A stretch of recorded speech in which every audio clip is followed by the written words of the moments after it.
స్తోత్రం యేసయ్యా. ప్రియమైన దేవుని బిడ్డలారా, క్రీస్తు నామములో మీ అందరికీ సమాధానం కలుగును గాక. ఆమె ప్రతి దినము దేవుని వాగ్దానం అనే ఆత్మీయ చక్కటి కార్యక్రమంలో మిమ్మల్ని ప్రేమపూర్వకంగా ఆహ్వానిస్తున్నాను. దేవుని బిడ్డలారా, ఎలా ఉన్నారు? బాగున్నారా? ఉదయాన్నే లేచారా? ప్రార్థన చేసుకున్నారా? కాసేపైనా మీరు దేవుని వాక్యాన్ని చదువుకున్నారా? ప్రభు మరి బలపరచాలని నేను అడుగుతున్నాను. ఎందుకంటే మరి గొప్ప దేవుడు, బలపరిచే దేవుడు, విడిచిపెట్టిన దేవుడు. తల్లిదండ్రులైనా విడిచిపెడతారేమో కానీ నేను మరువునన్న దేవుడు కనుక మరి ఆయన సన్నిధిలో ఆయన కనిపెట్టి మీరు ప్రార్థన చేయాలని, ఆయన వాక్యాన్ని ధ్యానించాలని మీకు ప్రతి దినము హితవు పలుకుతూ ప్రతి దినము దేవుని వాగ్దానం అని ఆత్మీయ చక్కటి కార్యక్రమంలో వాగ్దానం చదువుతున్నాను. యెషయా గ్రంథము 60వ అధ్యాయము 20వ వచనం. నీ సూర్యుడు ఇకను అస్తమింపడు, నీ చంద్రుడు క్షీణింపడు, యెహోవా నీకు నిత్యమైన వెలుగుగా ఉండును, మీ దుఃఖ దినములు సమాప్తములగును. దేవునికి స్తోత్రం. చక్కటి వాగ్దానం ద్వారా ప్రభు మాట్లాడతాను. ఈ ఒక వచనమే కాదండి, ఈ 60వ అధ్యాయం మొత్తం చదవండి. మరి దేవుడు చాలా ఆదరణ కలిగిస్తాడు. పరిశుద్ధ గ్రంథంలో మరి అధ్యాయము చాలా ఆదరణ కలిగిస్తాడు. మీరు ఒక సమయంలో సందర్భంలో మీరు నేను చదివినప్పుడు మరి చాలా బలపరచబడ్డాను. మీరును ఈ అధ్యాయం మొత్తం చదవాలని మిమ్మల్ని ప్రేమపూర్వకంగా కోరుతాం.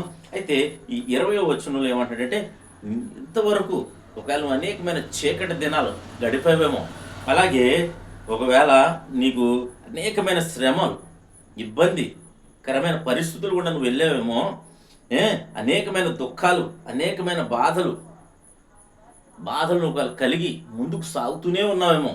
అయితే నీకు శుభవార్త ఏంటో తెలుసా? నా ప్రభు ఇస్తున్న వాగ్దానం, నీ దుఃఖ దినములు సమాప్తమవుతాయని వాగ్దానం చేస్తున్నాడు. యెహోవా నీకు మరి నిత్యమైన వెలుగుగా ఉంటానని వాగ్దానం చేస్తున్నాడు కనుక మరి ఆయన చెంతకు చేరు, ఆయన సన్నిధిలో మోకరించు, ప్రార్థించు. తద్వారా నువ్వు దీవెనలు పొందుకోవాలని నీకు తెలియచేస్తూ దేవుడి మాటలు దీవించునుగాక.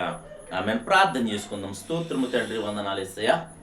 ప్రతి దినము దేవుని వాగ్దానం అని ఆత్మీయ చక్కటి కార్యక్రమంలో తండ్రి మీరు ఇస్తున్న వాగ్దానంకి స్తోత్రాలు.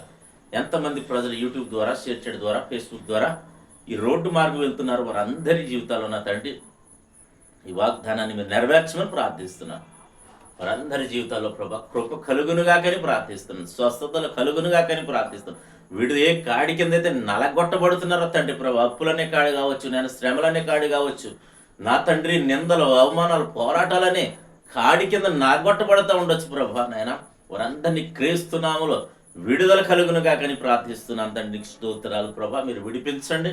సమర్థుడు, శక్తిమంతుడు, నీకు వందనాలు. అలాగే తండ్రి దినం ఎవరైతే ప్రభా మ్యారేజ్ బర్త్డే చెప్పిన బిడ్డలందరికీ క్షేమాన్ని, సమాధానాన్ని, అలాగే సంవత్సరం అంతా నీ దయకిరీటం ఉంచమని ప్రార్థిస్తున్నాం.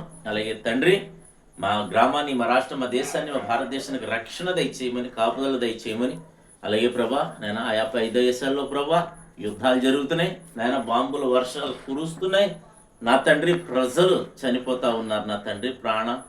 ప్రాణం భయంతో గుప్పెట్లో పెట్టుకుని ఉన్న ప్రభా నీ ప్రజలందరినీ, అందరూ నీ బిడ్డలే కనుక మీరు కనికరించండి, కృప చూపించండి నేను. ఆ యొక్క అధినేతలను ప్రభా, నేను నాయకులను ప్రభా, నేను శాంతింప చేసిన తండ్రి, యుద్ధాలు మీరు చల్లార్చమని ప్రార్థిస్తున్నాను. అంత క్షేమకరం, ఆనందం మీరు దయచేయమని నాయన, సమాధానం దయచేయమని, ఈ ప్రార్థన మీ పాదశాన్ని చేర్చుకోమని యేసుక్రీస్తు నామములో ప్రార్థన అడుగుతున్నాము తండ్రి, ఆమేన్. నేను నమ్ముతున్నాను ప్రియమైన దేవుని బిడ్డలారా, ప్రభు ప్రతి ఒక్కరితో మాట్లాడి బలపరిచారు. మన దుఃఖ దినములు మరి సమాప్తమవుతాయని తెలియజేస్తాం. అలాగే మరి 5 దేశాలు అనగా ఇజ్రాయెల్, అమెరికా కావచ్చు, అలాగే ఇరాన్, ఇవన్నీ దేశాలు కూడా యుద్ధాల్లో మూలిగిపోయి ఉన్నాయి కనుక మరి ప్రజలు, అమాయక ప్రజలు మరి చనిపోతూ ఉన్నారు. అమాయక ప్రజలు మరి భయంకరమైన పరిస్థితుల్లో ఉన్నారు కనుక వారందరి నిమిత్తం ప్రత్యేకంగా మీరు ప్రార్థన చేయండి. వీలైతే ఒక పూట ఉపవాసం అన్నా చేసి మీరు ప్రార్థనలో గడపాలని ఆ విషయమై మీకు తెలియచేస్తూ దేవుడి మాటలు దీవించునుగాక. ఆమేన్.